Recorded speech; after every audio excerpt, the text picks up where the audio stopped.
Saudara yang terkasih dalam Tuhan Yesus, kita bersyukur kita boleh kembali bersama-sama mendengarkan firman Tuhan. Saudaraku, hari ini saya akan memberikan satu tema, yaitu bagaimana membuat pekerjaan menjadi bernilai kekal. Saudaraku, ada seorang jemaat bertanya kepada saya, "Pak, sebenarnya orang Kristen itu boleh kerja cari uang atau enggak sih? Mengapa kamu bertanya seperti itu?" Saya tanya dia. Lalu dia menjawab, "Karena sepertinya khotbah-khotbah di gereja terkesan bahwa orang Kristen itu tidak boleh bekerja cari uang. Jadi ada kesan bahwa melayani atau bekerja di gereja itu lebih mulia. Sehingga sebagai hamba Tuhan lebih mulia pekerjaannya daripada sebagai pedagang, karyawan, dan lain sebagainya." Saudaraku, bagaimana Anda menjawab pertanyaan seperti itu? Saudaraku, kita sudah membaca Yohanes pasal 6 ini. Dan di sini Yohanes memberikan penjelasan kepada kita di ayat 2 dan 22. Banyak orang berbondong-bondong datang mengikuti Yesus. Saudaraku, bagus kan orang banyak berbondong-bondong datang pada Tuhan Yesus? Bukankah itu yang diharapkan oleh kita, agar banyak orang itu berbondong-bondong datang ke gereja? Tapi saudaraku, bagaimana reaksi Tuhan Yesus saat melihat orang banyak berbondong-bondong datang pada Tuhan Yesus? Saudaraku, ternyata Yesus tidak senang. Aneh ya, saudaraku ya. Saudaraku, kalau saat ini majelis gereja dan hamba Tuhan pasti senang kalau banyak orang berbondong-bondong datang ke gereja kita. Karena bagi kita, gereja yang sukses adalah kalau banyak orang yang berbondong-bondong datang ke gereja. Maka kita senantiasa panggil orang banyak supaya datang. Akan tetapi anehnya, saudaraku, Tuhan Yesus justru tidak senang, saudaraku. Bukan saya yang bilang ya, tapi Yesus. Karena apa, saudaraku? Karena Yesus berkata, mereka datang bukan mencari Yesus, tetapi untuk mencari roti, materi, berkat. Di ayat 26. Yesus menjawab mereka, "Aku berkata kepadamu, sesungguhnya kamu mencari aku, bukan karena kamu telah melihat tanda-tanda, melainkan karena kamu telah makan roti itu, dan kamu kenyang." Yohanes pasal 6 ayat 26. Jadi saudaraku, jangan berpikir Tuhan akan senang banyak orang berbondong-bondong ikut dia, kalau kita datang kepadanya hanya untuk mencari berkat. Dari sini kita lihat, bukan pekerjaan, saudaraku, yang menentukan diri seseorang bernilai atau tidak, tapi motivasinya. Karena kita lihat, mereka datang kepada Yesus kan? Mereka bukan bekerja, bukan bisnis kan? Tapi mereka datang untuk mendengar ajaran Tuhan Yesus, ikut Yesus. Tetapi motivasinya untuk cari makan, untuk dapat berkat, Tuhan menolak mereka. Saudaraku, bukankah ini yang terjadi saat ini, saudaraku? Banyak orang datang kepada Tuhan supaya Tuhan memberkati kita kekayaan, menyembuhkan penyakit kita. Banyak dari kita datang itu untuk mencari berkat jasmani, saudaraku. Makanya, saudaraku, saya perhatikan gereja yang bisa memberikan sembako, uang kepada jemaatnya, kepada orang, pasti banyak yang datang. Atau jika ada pendeta yang bisa memberikan khotbah, yang memberikan janji-janji, kalau kamu ikut Yesus, kamu akan kaya. Kalau kamu berikan persembahan, kamu akan tambah, dapat banyak, berlipat-lipat. Kalau kamu percaya Yesus, kamu akan sembuh. Saudaraku, gereja tersebut biasanya banyak yang datang mengikutinya. Saudara, saya pernah melayani satu gereja. Waktu itu kami punya program menarik, saudaraku, yaitu memberikan sembako. Ya, itu gereja lain, bukan di sini ya. Karena ada orang bilang kalau gereja mau beri sembako kepada yang datang, pasti banyak orang datang. Saudaraku, benar, saudaraku ya. Waktu kita bilang memberikan sembako, yang datang hampir 200 orang, saudaraku. Lalu ada yang memang gereja itu mencari berkat, saudaraku. Pada satu kali saya pernah mengunjungi jemaat di salah satu gereja yang pernah saya layani. Lalu saya berkata kepada dia, "Saya senang sekarang kamu itu rajin ke gereja." Saudaraku, lalu apa jawabnya, saudaraku? Dia bilang, "Ya memang harus begitu, Tuhan tahu." Saya tanya, "Kenapa kamu bisa menjawab begitu?" Lalu dia mengatakan, "Supaya Tuhan terus berkati saya." Dulu saya ingat katanya mama saya itu susah. Dia cuma punya satu warung kecil. Kemudian dia ke gereja, tokonya jadi ramai. Dan sekarang sudah jadi toko yang besar. Nah, makanya saya sekarang rajin sekali ke gereja, supaya Tuhan itu berkati saya. Toko saya ramai. saudaraku, parahnya, saudaraku, orang-orang yang demikian mengikut Tuhan Yesus mencari berkat itu susah dikenali, saudaraku. Karena yang mereka lakukan itu memukau orang, saudaraku. Mengapa? Nah, kita lihat ya. Pertama, mereka tuh rajin sekali, semangat. Nah, kita lihat di ayat 22, di sana dijelaskan. Besoknya mereka tuh cepet-cepet cari Tuhan Yesus. Ya, setelah Tuhan Yesus kasih mereka makan roti, ya, mujizat roti dan 2 ikan itu. Waduh, semangat sekali kan, rajin sekali cari Tuhan Yesus. Pada saat mereka mencari di tempat yang sama, mereka tidak menemukan Tuhan Yesus. Nah, biasanya kalau nggak ada ya sudah ya. Tapi mereka tuh semangat sekali, saudaraku. Kita lihat di ayat 24, mereka mencari ke tempat lain sampai akhirnya mereka menemukan Tuhan Yesus. Waduh, rajin sekali, saudaraku ya. Mana kita bisa mengatakan mereka itu nggak benar ya? Nah, kita lihat di dalam ayat 25, waktu mereka bertemu Tuhan Yesus, wah, mereka dengan semangat bilang kepada Tuhan Yesus. Mereka mengira Yesus senang ya. Mereka mengatakan, aduh Tuhan, kemana aja lu gitu ya. Kami udah cari-cari engkau loh. Mereka berharap Yesus senang kan ya. Kalau saudaraku, kalau saya dan saudara ya, melihat ada orang yang rajin ikut kita, semangat ikut kita, kemana-mana ikut kita, cari kita. Karena berkata, aduh Suwanto, saya senang banget ya. Kemanapun Suwanto pergi, saya pasti kejar. Karena saya suka dengan khotbah Suwanto. Waduh saudaraku ya, kita pasti berbunga-bunga ya. Tapi saudaraku, Tuhan Yesus ketika mendengar mereka antusias, rajin, semangat, mau ikut Yesus, Tuhan Yesus bilang apa? Kalau kita langsung bilang, aduh terima kasih, puji Tuhan ya. Tapi Tuhan Yesus tidak. Tuhan Yesus mengatakan, dia tidak senang. Langsung berkata kepada mereka, kamu cari saya karena roti. Waduh, saudaraku. Ya. Kelihatan sekali seperti Tuhan Yesus kasar sekali ya. Kok nggak sopan ya? Nggak menghargai orang datang kepada dia. Coba kalau saya yang bilang begitu, saudaraku. Ada jemaat yang bilang, aduh Janto, saya cari engkau. Ya. Mau dengan khotbahmu. Lalu saya bilang, kamu cari saya, pasti kamu mau duit saya, mau cari makan. Wah, saudaraku, pasti orang itu marah-marah betul ya. Majelis-majelis pasti juga marah-marah saya. Kurang ajar dia, hamba Tuhan ini. Kasar sekali jawab orang. Saudaraku, ternyata itu yang Tuhan Yesus katakan kan. Dan dia tetap mengatakan yang jujur. Kenapa, saudaraku? Karena memang Tuhan tahu motivasi mereka. Tidak tulus. Mereka mencari Yesus betul-betul untuk mendapat makan dan roti. Saudaraku, saat ini banyak orang seperti itu. Saya kaget dan kagum melihat orang Kristen yang rajin sekali ke gereja. Senin ikut ini, Selasa ikut ini, Rabu ini. Berbagai gereja dia datang, saudara. Satu minggu full. Ya, full ibadah sana, ibu sini, di daerah sana, di daerah sini, dan sebagainya. Saudaraku, wah, saya salut. Tapi ketika saya bertanya dan menyelidiki mengapa mereka begitu rajin, ternyata mereka ke sana. Kenapa, saudaraku? Nah, gereja di sana memberikan sembako, gereja sini memberikan kesehatan, di sana lagi memberikan sembako murah dan sebagainya, di sana lagi dapat ini. Saudaraku, jadi kelihatan rajin sekali mereka. Bayangin dari Senin sampai Jumat, saudaraku, sampai Minggu. Mereka rajin tiap hari pergi, tapi sudah seperti kerja, saudaraku ya. Mereka mencari sesuatu, materi, bukan mencari Tuhan Yesus. Tuhan Yesus tidak senang dengan motivasi itu. Yesus menolak orang. Saudaraku, mereka sulit dikenali lagi kan? Kenapa? Selain tadi mereka rajin sekali, mereka tuh kelihatan haus sekali kepada Tuhan Yesus, sampai ingin menjadikan Tuhan Yesus menjadi raja, saudaraku. Nah, saudaraku, ini juga ya kita lihat sekarang banyak orang sepertinya rindu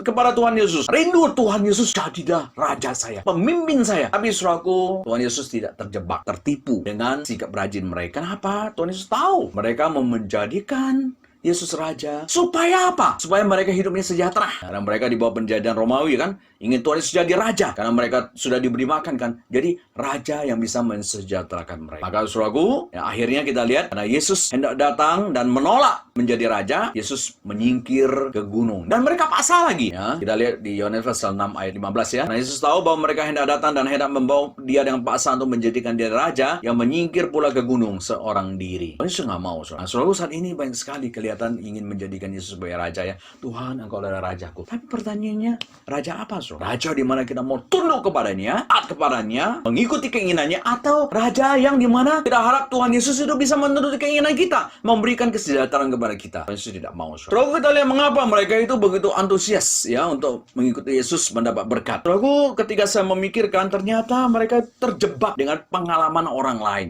Kita lihat Yohanes menulis di mana mereka berkata kepada Yesus ya, di Yohanes pasal 6 ayat 1 dan 34. Mereka berkata kepada Yesus, nenek moyang kami ini itu telah makan mana di padang gurun. Seperti ada tertulis, mereka diberinya makan roti dari sorga. Maka kata mereka kepada Tuhan Yesus, ya, Tuhan, berikanlah kami mana itu senantiasa. Saudaraku, pengalaman buruk dari orang lain itu bisa membuat kita trauma. Misalnya ada orang yang tidak mau menikah, ternyata dia trauma melihat pernikahan orang tuanya itu tidak bahagia, berakhir dengan perceraian dan sulit sekali. Maka akhirnya dia memutuskan tidak mau menikah karena trauma, takut mengalami hal yang sama dengan orang tuanya. Tapi saudaraku, ternyata juga ada pengalaman yang baik dari orang lain juga bisa membuat kita terjebak, sehingga bisa menjadi masalah bagi kita. Karena saudaraku, pada saat itu kita melihat orang lain mengalami pengalaman dengan Tuhan, disembuhkan atau diberkati, kita ingin mengalami hal yang sama dengan mereka. Kita ingin Tuhan juga melakukan hal yang sama terhadap kita, seperti terhadap mereka. Nah, ini yang terjadi pada orang Israel, saudaraku. Cerita tentang nenek moyang mereka yang dipelihara oleh Tuhan dengan mana, baik bukan? Tapi masalahnya adalah ketika mereka melihat pengalaman yang baik dari orang lain tersebut, dari nenek moyang mereka mengagumi mujizat itu dan ingin mengalami hal yang sama. Kan mereka mau minta Tuhan juga memberikan kepada mereka mana, kan? Maka mereka bilang, berikan mana seperti orang Israel dulu mendapat mana. Maka kami percaya. So, kita juga saat ini, ya, ketika kami mendengar orang lain mengalami kesembuhan, bersaksi, dia dulu miskin lalu jadi kaya, dapat berkat. So, gimana perasaan kita pada saat kita ingin mengalami yang sama, kan? Menuntut Tuhan melakukan hal yang sama kepada kita. Saudaraku, selain itu lebih parah lagi, saudaraku, ya. Kita itu cenderung melihat tokohnya, bukan tokoh di balik perbuatan mujizat itu. Nah, ini yang terjadi pada mereka. Mereka kagum kepada Musa yang memberikan mana, bukan melihat Tuhan yang memberikan mana. Lalu kemudian membandingkan Musa dengan Tuhan Yesus. Lalu mereka bilang kepada Tuhan Yesus, Musa turunkan mana loh. Kalau kamu hebat, kamu juga turunkan mana juga untuk kami. Kalau kamu bisa, baru kami mau percaya kepadamu. Kamu baru lebih hebat daripada Musa.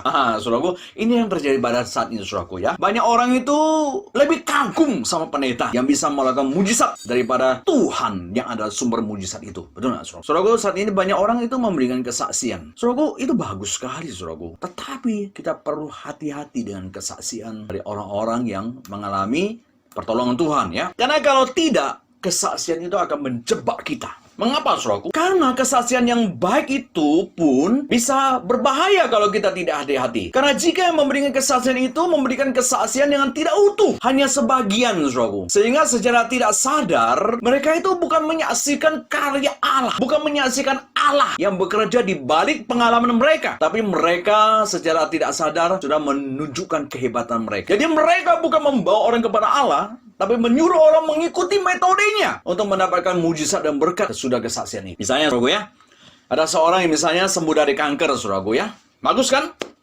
Nah, dia semangat bersaksi. Lalu diminta bersaksi.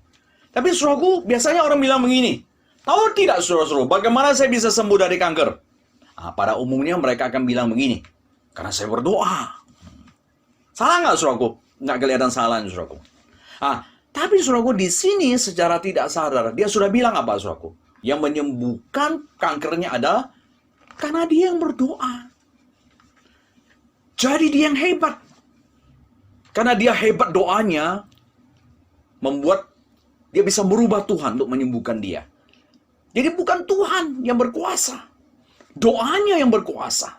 Ditambah lagi dia berkata, kalau kamu mau sembuh dari kanker, berdoa. Saudaraku, tidak salah juga, kan? Tapi, saudaraku, di sini dia sudah tidak sadar mengajar orang salah. Kenapa? Saya mau tanya kepada saudaraku, siapa yang menyembuhkan orang itu, saudaraku? Kehebatan doanya atau Tuhannya? Bukan doa, kan, tapi Tuhan, kan? Nah, saudaraku, ini kesaksian yang bahaya sekali, saudaraku. Kenapa? Karena setelah itu orang akan banyak pulang. Lalu berdoa. Saya tanya kepada saudaraku, doa mereka dijawab oleh Tuhan langsung nggak? Kan katanya doa, pasti dijawab, kan? Disuruh ikutin cara dia, berdoa. Saudaraku, ternyata tidak, bukan. Setelah mereka pulang, mereka juga yang kanker, mereka juga berdoa, ternyata nggak sembuh, saudaraku. Apa yang perasaannya, saudaraku? Mereka berkata, aduh Tuhan, ternyata Tuhan itu pilih kasih. Dia lebih mendengar doa orang itu daripada saya.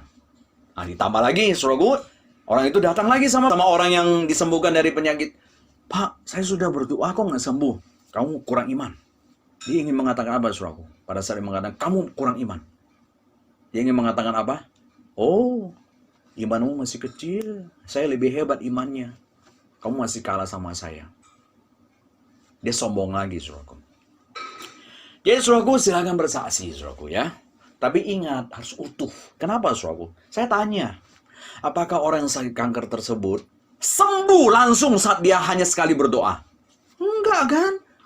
Saudaraku, mungkin sudah 10 tahun. Baru Tuhan jawab. Lalu, apakah orang sakit tersebut itu tidak pernah ke dokter atau ke tempat alternatif? Wah, saya percaya, saudaraku, dia sudah kemana-mana. Dia sudah habisin uang banyak pasti. Kalau dia punya uang banyak, dia pasti ke luar negeri. Ke Singapura, ke China, dan sebagainya. Dan dia sudah ganti dokter berulang-ulang. Dari dalam negeri sampai luar negeri. Itu sudah harus ceritakan. Mungkin dia sudah putus asa. Mungkin dia pernah mengalami kehilangan percaya juga sama Tuhan. Setelah dia sudah habis banyak. Dia sudah putus asa. Baru Tuhan sembuhkan dia. Dia harus ceritakan itu. Pergumulannya. Supaya apa, saudaraku? Supaya orang yang mendengarkan baru mengerti. Oh iya. Sebab pertolongan Tuhan itu butuh proses yang lama. Karena Tuhan juga ketika memberikan penyakit, kesusahan, Tuhan juga ingin mencapai sesuatu. Supaya kita berubah, bertobat, mengerti. Bukan langsung disembuhkan. Enggak. Ada waktunya Tuhan. Itu juga perlu kita kasih tahu. Kita pun mengalami naik turun iman. Supaya orang tahu, oh iya itulah yang harus kita alami, proses. Ya. Jadi nggak semudah membalikan sebelah tangan, doa langsung sembuh, doa langsung dapat berkat. Enggak. Karena memang sering sekali kita lihat, Alkitab menunjukkan, pada saat seseorang sudah putus asa, sudah hilang harapan, disitulah Tuhan baru memberikan jawaban doanya. Ketika Abraham dan Sarah sudah tidak berharap lagi, karena sudah tua, sudah mati haid, Tuhan baru memberikan anak Ishak kepada mereka kan? Bahkan mereka nggak punya iman kan? Nggak percaya. Sarah tertawa, Abraham tertawa, malah berkata, mana mungkin saya bisa punya anak lagi? Saya sudah tua, Sarah sudah mati haid. Nggak punya iman kan? Kenapa, saudaraku? Karena sering sekali pada saat kita sudah putus asa, sudah hilang harapan, di situ Tuhan baru bekerja. Supaya kita tahu bahwa semua berkat, kesembuhan yang kita alami itu betul-betul dari Tuhan. Bukan dari kehebatan kita. Dan Tuhan tidak tergantung iman juga. Kenapa, saudaraku? Kalau lihat kita, Abraham nggak punya iman kan? Dia nggak punya percaya. Dia mengatakan, saya sudah tua. Sarah mengatakan, saya sudah mati haid. Dan jelas sekali kan, Sarah tertawa kan? Mana ada Sarah punya iman. Tapi karena Tuhan tidak tergantung pada iman kita. Tapi pada kehendaknya. Justru, saudaraku, iman Abraham itu lebih besar pada saat dia sebelum tua dan Sarah belum mati haid. Pasti lebih besar. Tapi justru bukan pada saat itu Tuhan menolong dia, memberikan anak. Tapi pada saat dia sudah lihat secara fakta, tidak ada lagi harap. Sarah sudah mati haid. Mana mungkin lagi? Dan dia juga melakukan banyak hal kan? Ya, kita lihat dia sampai akhirnya menyerahkan Hagar kepada Abraham kan. Dan Abraham juga berkata, Tuhan, ya sudahlah yang menjadi ahli waris saya, ya inilah budak saya aja. Tuhan tidak perlu lagi kasih saya anak. Tapi Tuhan tetap mengatakan, anak yang lahir dari rahim Sarah yang akan menjadi ahli warismu. Saudaraku, kita lihat. Ya, pada saat yang terakhir, putus asa, tidak mampu lagi. Kadang-kadang justru pertolongan Tuhan itu datang.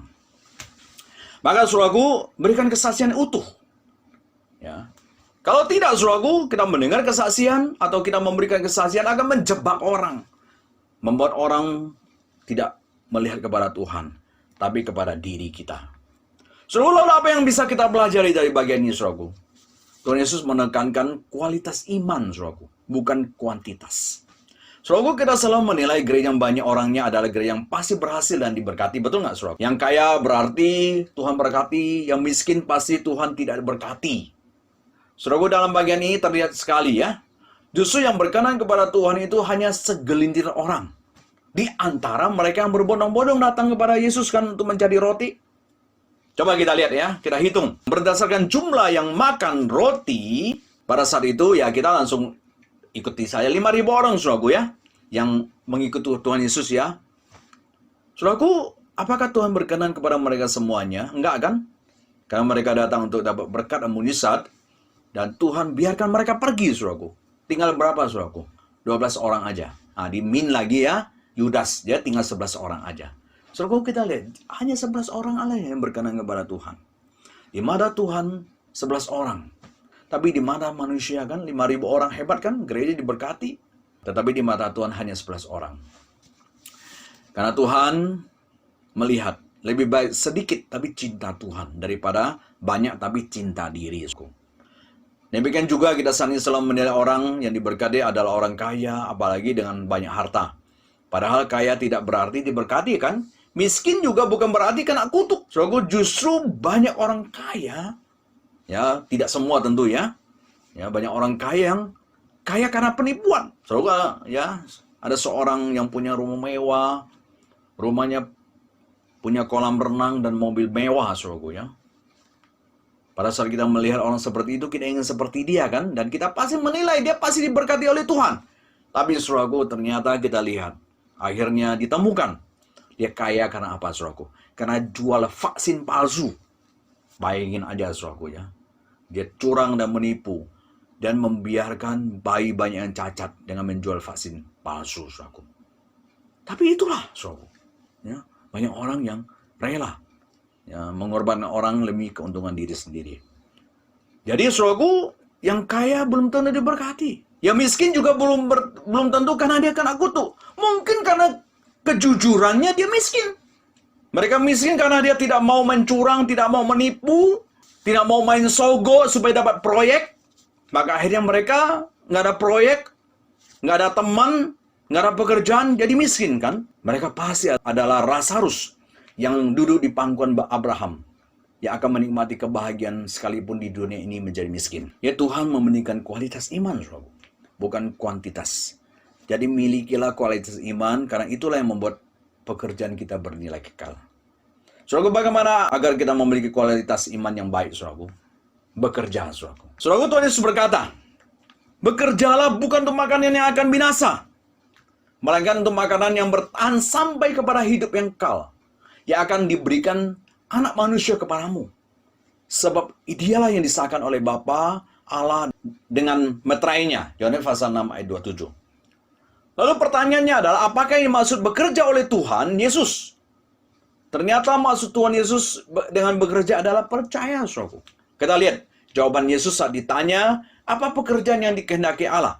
Yesus menjawab, pekerjaan itu adalah percaya kepada Yesus. Lalu kata mereka kepadanya, apakah yang harus kami perbuat supaya kami mengerjakan pekerjaan yang dikehendaki Allah?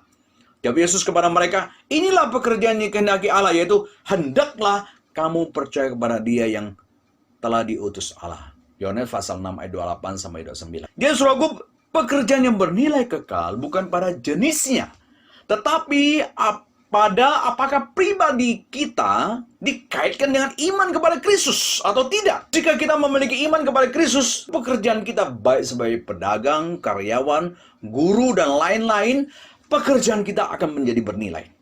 Jika hidup Anda tidak dikaitkan dengan iman kepada Kristus, apapun pekerjaan Anda, sekalipun sebagai pemimpin agama, dipastikan tidak akan memiliki nilai kekal seperti orang Farisi dan ahli Taurat yang menolak Kristus. Bahkan yang melakukan mujizat demi nama Yesus juga tidak dikenal oleh Tuhan, karena dia hanya memakai nama Yesus untuk mencari keuntungan diri sendiri. Yang Yesus berkata kan, tidak semua orang yang menyebut Tuhan pasti masuk dalam kerajaan surga. Matius pasal 7 ayat 21 sampai 23. Saudara, ada sebuah lukisan. Ini lukisannya ya. Nah, saya tanya saudara ya, saya katakan lukisan ini saya gambar. Saudara mau beli nggak? Pasti tidak kan ya. Kenapa? Lukisan apa ini?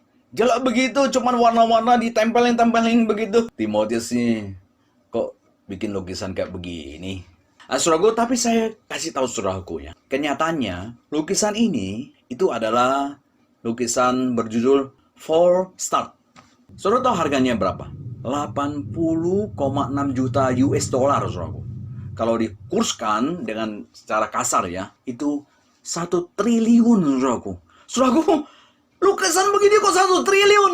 Nah, saudaraku, kalau saya lukis, saudara nggak mau beli kan? Nggak ada harganya. Kenapa lukisan ini menjadi bernilai? Karena dilukis oleh seorang pelukis terkenal dari Amerika yang lahir pada tahun 1930 yang bernama Jasper Johns. Jadi lukisan begini bernilai. Saudaraku, jadi sebuah karya itu menjadi berharga saat dia dikaitkan dengan siapa politiknya. Demikian juga saudaraku, saat pekerjaan kita dikaitkan dengan Kristus, maka pekerjaan kita itu menjadi bernilai. Jika kita adalah orang yang beriman kepada Kristus, pekerjaan Anda sedang mengerjakan pekerjaan yang bernilai kekal. Maka kita harus mengerjakan iman kita dengan berusaha beriman terus sampai pada kesudahan. Mengapa saudaraku? Karena hanya orang yang bisa beriman sampai pada kesudahan, dia yang akan diselamatkan. Matius pasal 24 ayat 13. Saudaraku, bagaimana agar iman kita bisa bertahan sampai kesudahan? Yaitu kita harus berusaha bekerja, membuat iman kita tetap kuat kepada Kristus. Jadi iman itu bukan pasif, tapi sebuah pekerjaan yang harus kita lakukan dengan usaha untuk membuat iman kita tetap teguh di tengah situasi yang sulit. Mengapa saudaraku? Karena pada saat kita menderita, mengalami kesulitan, itu adalah pada saat yang paling sulit kita untuk tetap beriman. Mengapa saudaraku? Karena pada saat kita menderita, 3 pertanyaan muncul. Jika tidak ada mujizat, apakah kita masih mau percaya pada Tuhan Yesus? Kedua, jika doa kita tidak dijawab pada saat susah, apakah kita masih mau percaya pada Tuhan Yesus? Yang ketiga, jika hidup kita terasa biasa, tidak ada kemajuan seperti yang dikehendaki oleh dunia, pada saat itu apakah kita masih tetap beriman kepada Tuhan Yesus? Saudara, ini yang dialami oleh orang-orang yang mengikut Tuhan Yesus dalam Yohanes pasal 6 ini. Saudara, kita lihat saat mereka diminta oleh Tuhan Yesus untuk percaya kepada Dia, lalu mereka minta mujizat, tapi Tuhan tidak beri mujizat kepada mereka. Maka kata mereka kepadanya, tanda apakah yang kau perbuat supaya kami dapat melihatnya dan percaya kepadamu? Pekerjaan apa yang kau lakukan? Yohanes pasal 6 ayat 30. Tuhan Yesus tidak kasih mereka mujizat. Lalu mereka minta Tuhan akan memberikan kepada mereka apa yang diinginkan, yaitu mana. Maka kata mereka kepada Tuhan Yesus di dalam Yohanes pasal 6 ayat 34. Tuhan, berikanlah kami roti itu senantiasa. Tapi Tuhan Yesus tidak memberikan mana kepada mereka. Lalu Yesus menyuruh mereka untuk percaya pada Yesus. Itulah pekerjaan yang dikehendaki oleh Tuhan. Mereka tetap sulit percaya karena melihat Yesus hanya orang biasa saja. Maka bersungguh-sungguhlah orang Yahudi tentang Dia, karena Ia telah mengatakan, akulah roti yang turun dari surga. Karena mereka, bukankah Ia ini Yesus anak Yusuf, yang ibu bapaknya kita kenal? Bagaimana Ia dapat berkata, aku telah turun dari surga? Yohanes pasal 6 ayat 41-22. Saudara, pada akhirnya, karena Tuhan tidak memberikan mujizat, tidak memberikan mana seperti yang mereka minta, dan mereka juga hanya melihat Yesus orang biasa saja, mereka pergi meninggalkan Tuhan Yesus. Saudaraku, maka pertanyaannya saudaraku, jika saat kita sakit, usaha kita bangkrut, lalu saudara berdoa kepada Tuhan Yesus, Tuhan tidak jawab. Ditambah lagi saat saudara melihat orang lain yang bukan Kristen, sudah begitu maju. Mereka sudah punya mobil, rumah, udah ganti rumah, ganti mobil lagi kan. Dan kita hanya biasa-biasa saja. Apakah pada saat itu kita masih bisa bertahan untuk percaya pada Tuhan Yesus? Saudara, ada seorang, satu kali dia terkena kanker, saudara. Dia sudah berdoa, tapi tidak ada jawaban dari Tuhan. Tidak ada mujizat penyembuhan dari Tuhan. Dia merasa putus asa. Dia berkata, mengapa umur saya masih muda, baru 23 tahun sudah terkena kanker. Setahun lalu suami saya mati karena kanker. Sekarang dia sudah kena kanker juga. Mengapa Tuhan tidak menjawab doaku? Tidak sulit kan kalau Dia ada untuk menyembuhkan saya? Mengapa Tuhan? Maka dia mulai bertanya dan ragu sama Tuhan. Tuhan ada atau tidak sih? Atau apakah Tuhan masih mengasihi saya? Masa Dia membiarkan anak saya yang baru lahir ini besar tanpa papa dan mama? Siapa yang urus anak saya ini kalau saya akhirnya mati karena kanker? Saudaraku, di dalam situasi seperti itu, tidak ada mujizat, doa tidak terjawab, hidup juga tambah buruk. Apakah saudara masih bisa percaya pada Tuhan Yesus? Saudara, di saat pandemi ini, banyak orang mulai sulit mempertahankan iman kepada Yesus. Karena usaha sudah mulai bangkrut. Saudara. Tidak ada titik terang Tuhan menolong, bukan? Vaksin juga nggak jelas kapan akan selesai, kapan dapat. Hidup juga semakin terpuruk. Udah itu juga di PHK, tidak mampu bayar uang sekolah, tidak mampu bayar kontrakan, mau diusir dari kontrakan. Minta Tuhan tolong tapi tidak dijawab. Minta Tuhan sembuhkan, tapi Tuhan malah membiarkan orang kita doakan mati karena COVID. Di saat itu mungkin kita mulai meragukan Tuhan dan bertanya, Tuhan itu ada atau tidak sih? Apalagi selama ini kita lihat hidup kita itu nggak ada kemajuan. Dari dulu hanya jadi tukang jual susu kacang, atau hanya buka warung kecil, nggak maju-maju. Tapi orang lain, mereka sudah semakin maju, padahal mereka bukan orang Kristen. Jadi saudaraku, di dalam situasi seperti ini, masih bisa nggak kita mempertahankan iman kepada Kristus? Masih bisa nggak kita tetap percaya bahwa Dia mengendalikan dunia ini? Sulit bukan? Maka hanya satu yang akan membuat kita bisa bertahan sampai pada kekekalan, yaitu bekerja keras, menguatkan iman kita kepada Kristus. Yaitu dengan firman Tuhan. Karena hanya firman Tuhan lah yang akan menghasilkan iman yang kuat, bukan? Sehingga sekalipun saat ini tidak ada mujizat, Tuhan diam saat kita berdoa. Dan hidup kita biasa-biasa saja. Tidak ada kelebihan dengan orang lain. Mereka bangkrut, kita bangkrut. Mereka sakit, kita juga sakit. Dalam situasi yang akan menggoyang iman kita ini, biar kita tetap percaya bahwa Yesus adalah Allah yang tetap mengasihi kita. Karena kita tahu, siapakah yang akan memisahkan kita dari kasih Kristus? Penindasan, atau kesesakan, atau penganiayaan, atau kelaparan, atau ketelanjangan, atau bahaya, atau pedang. Sebab aku yakin baik maut maupun hidup, baik malaikat-malaikat maupun pemerintah-perintah, baik yang ada sekarang maupun yang akan datang, atau kuasa-kuasa, baik yang di atas maupun yang di bawah, ataupun sesuatu makhluk lain, tidak akan dapat memisahkan kita dari kasih Allah yang ada dalam Kristus Yesus Tuhan kita. Roma pasal 8 ayat 35, 38 sampai 39. Saudaraku, bagaimana agar kita bisa bekerja menghasilkan iman? Saudaraku, melihat Allah yang bekerja terus sampai hari ini. Tuhan Yesus katakan, Bapakku bekerja sampai hari ini. Sehingga saudaraku, bukan tidak boleh melihat kesaksian mereka yang mengalami pertolongan Tuhan. Bukan. Jadi yang harus kita lakukan adalah melihat pengalaman orang lain. Lihatlah Allah di balik kesembuhan dan pertolongan yang dialami orang lain. Sehingga di situ kita boleh tetap menguatkan iman kita. Melalui pengalaman orang lain, ada Allah yang terus bekerja sampai hari ini. Melalui pertolongan kepada orang lain. Kata Yesus kan kepada mereka di dalam Yohanes pasal 6 ayat 23. Aku berkata kepadamu sesungguhnya bukan Musa yang memberikan kamu roti dari surga, melainkan Bapakku yang memberikan kamu roti yang benar dari surga. Saudara, dengan melihat Allah di balik semua peristiwa yang dialami oleh orang lain, hal itu akan menguatkan iman kita. Karena kita tahu sekalipun tidak ada mujizat terjadi dalam hidup kita, bukan berarti Tuhan tidak mengasihi kita. Saya bisa melihat Allah tetap bekerja sampai hari ini. Jika saya tidak mengalami pertolongan yang sama seperti yang dialami oleh orang lain, saya tetap percaya Tuhan tetap bekerja dengan caranya. Karena pada saat yang paling diam, yaitu Yesus disalib, di situ pada saat itu Allah terus bekerja mendatangkan keselamatan bagi manusia, kan? Di sini iman kita bisa kuat, saudara. Dengan demikian kita akan menjadikan pekerjaan kita bernilai kekal, karena hidup kita akan mendatangkan kehidupan kekal. Amin.